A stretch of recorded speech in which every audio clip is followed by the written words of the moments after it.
que eu acho que o bojo das argumentações aí que fazem no somatório vão além do que eu mesmo poderia ter falado, que a gente tem essa vertente, né, da ênfase no medo, é uma coisa instintiva, né, é autopreservação, as pessoas querem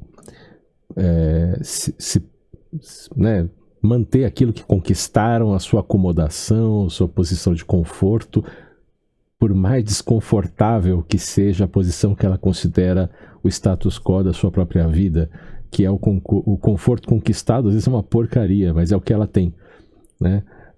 Lembrando a frase bem repetida, é o que temos para hoje, né? E é curioso que isso acaba sendo o que está por trás dos outros argumentos em grande medida, né? Medo da instabilidade em todos os sentidos. E aí você entra nos instrumentos de defesa. E fazer sátira é um instrumento de defesa, uma estratégia de defesa também. A pessoa não quer encarar, ela faz sátira, né? Então é mais fácil você se filiar àqueles que simplificam as coisas, mesmo que elas sejam menos críveis. Então acontece essa coisa, tem um monte de testemunha, um monte de gente vê, e foi exatamente esse argumento que o Fukuda começou utilizando, que nós temos muito mais evidências e testemunhas de avistamentos de nave, registros de presença de nave, de tecnologias, vamos dizer assim, inexplicáveis em objetos voadores não identificados, que só pode ser explicado se nós considerarmos que são naves controladas ou objetos controlados por inteligência. Vou falar que é uma coisa que está no céu voando, não é identificada e tem voo inteligente, eu posso chamar de qualquer coisa, né? Mas nave é uma síntese muito boa, mas pode ser uma sonda, pode ser algo parecido com um drone que nós temos hoje, né?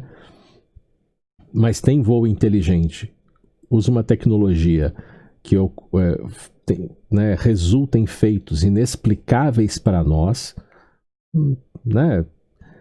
Parece que foi feito por algo inteligente ou é algo inteligente por si só, né? Poxa, tem registro em filme, tem registro em foto, tem testemunhas oculares, testemunhas de múltiplas posições que registraram separadamente registro da coisa. Você vai ver lá quando tem uma aparição grande, você tem as centrais de atendimento de emergência sendo contatadas pelas pessoas separadamente, indicando um sobrevoo na mesma região. Ou seja, as pessoas viram algo e explicam o que viram. E aí vem às vezes alguém com uma justificativa totalmente esdrúxula, tal do balão meteorológico, né? Que não se enquadra, não preenche, não funciona, mas todo mundo engole porque é mais aceitável do que perder o controle, que foi até o argumento que a Márcia estava falando. Controle de quê? Controle de qualquer coisa, né?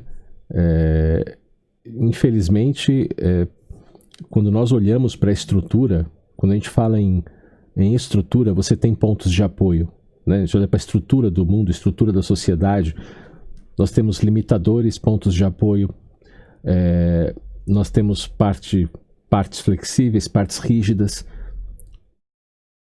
Então, quando nós falamos que, também um outro argumento que foi colocado, né? Alguém com uma tecnologia fora do nosso entendimento aparece no meio, abala a estrutura. E ocorre aquilo que as pessoas não gostam quando estão navegando pela vida. Não querem que balance o barco. E é isso que, em última instância, é isso. A negação vem do medo do que vai acontecer se o barco balançar. Por quê? Porque as pessoas vão ter que encarar que em alguns pontos essa estrutura está mal conectada, essa estrutura tem falhas, né? Tem pressupostos que não tem justificativa para estarem lá fazendo parte da estrutura, fazendo parte, né? Tem alicerces que não foram construídos, mas você só tem aquela casquinha superior. É como você olhar para né, para aquela elevação de gelo acima do mar e falar, olha, aquilo ali é um iceberg, eu estou vendo só menos de 10%, o resto está para baixo. E aí você vai olhar embaixo, não tem. Aquele topo é só um cenário, ele não tem estrutura. Aquilo ali é como um cenário hollywoodiano, né? Algo cenográfico. Tem algumas das bases que nós usamos, infelizmente, alguns dos pressupostos culturais que se infiltraram no nosso conhecimento comum e acabaram virando referência dentro da própria construção da ciência, da cultura em geral, que são cenográficos. Então, nós temos valores que são estabelecidos como verdades fundamentais, primeiras e imutáveis, que são coisas cenográficas. E se você dá permissão para alguém mergulhar e olhar o que tem para baixo do nível do mar, vai ver que aquilo não é um iceberg. Aquilo ali é apenas um bloco de isopor boiando, né? E ninguém quer ter o seu bloco de isopor boiando que se passa por iceberg sendo revelado. E isso é uma coisa comum às estruturas que são construídas pelos seres humanos. Nós construímos estruturas com base naquilo que nós achamos que deve ser. E aí a coisa fica complicada, quando você parte do princípio que a cultura tem bases que são insólitas, não é sólido, né? E aí, como é que fica? A gente tem a regência do medo, a gente tem essa estrutura toda em torno da manutenção do status quo, mesmo quando o status quo não funciona para todos. Acaba tendo um suporte baseado em medo da mudança, porque as pessoas não sabem se o que pode vir será diferente. E é simples, foi aquilo que já foi comentado. Se você olha para um povo que tem esse tipo de tecnologia, que nós não sabemos explicar, que fazem coisas que nós não conseguimos entender, e pior, que se nós formos assumir o ponto de vista extremamente humanizado, de ataque e defesa, de instinto de sobrevivência, e achar que aquilo vai ser contra nós não temos como nos defender, né? Então, como que eu vou explicar? Se eu sou um governo de uma nação, como que eu vou explicar para o meu povo que me elegeu, que me mantém no poder, que paga os impostos, que mantém força militar, que sustenta a estrutura toda, né, que paga pela estrutura toda? Como é que eu vou explicar que aquilo que apareceu no céu está fora do meu controle, que aquilo existe, é real, e que se ficar contra nós, eu não tenho o que fazer, todo mundo vai ser vítima? Então, olha, para evitar pânico, nega. Se um dia atacarem, não vai sobrar nada mesmo. Acho que a mentalidade é meio que essa. E a gente torce para ninguém atacar. E nesse meio tempo a gente vai construindo arma. Quem sabe um dia a gente consegue entender algo mais e conseguir destruir essas coisas ou roubar a tecnologia deles. Eu acho que é um pouco por aí a mentalidade, né? Porque acho que quanto mais a coisa é desconhecida, mais causa medo, mais a pessoa retrocede para os instintos que vão para o pré-tribal. Vão para aquela coisa de preservação família, assim, só quero preservar só o meu e os meus. E aí vale mentir, vale ocultar, vale... Sabe, se alguém está querendo trazer à tona que isso é fato, que eu realmente não tenho poder sobre essa coisa, vamos desacreditar a pessoa, vamos tirar a influência dessa pessoa, atacando-a como indivíduo, vamos torná-la persona não grata na sociedade. Então, a motivação principal, eu acho que eu concordo com a Márcia, que é o medo. Eu concordo que é a falta de entendimento. Concordo de modo geral com os argumentos, tanto da Márcia, quanto do Claudinei, quanto da Raquel. Acho que foi muito bem explicado aí. Eu só estou colocando o meu viés aqui, juntando as coisas do meu jeito. Mas devolvo a palavra aí a quem mais quiser falar.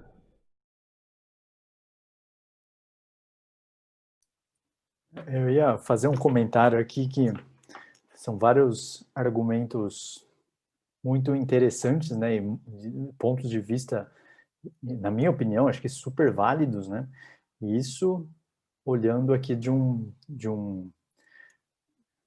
quem está aqui no meio da coisa, né, nós não estamos num ponto de vista privilegiado, num observador isolado, num observador sem ter os seus rabos presos nem nada, nós somos parte aqui da coisa toda. Então, imagina você do ponto de vista de alguém que está de fora e realmente vendo a coisa num contexto maior, né? Se a gente puder usar aqui, não como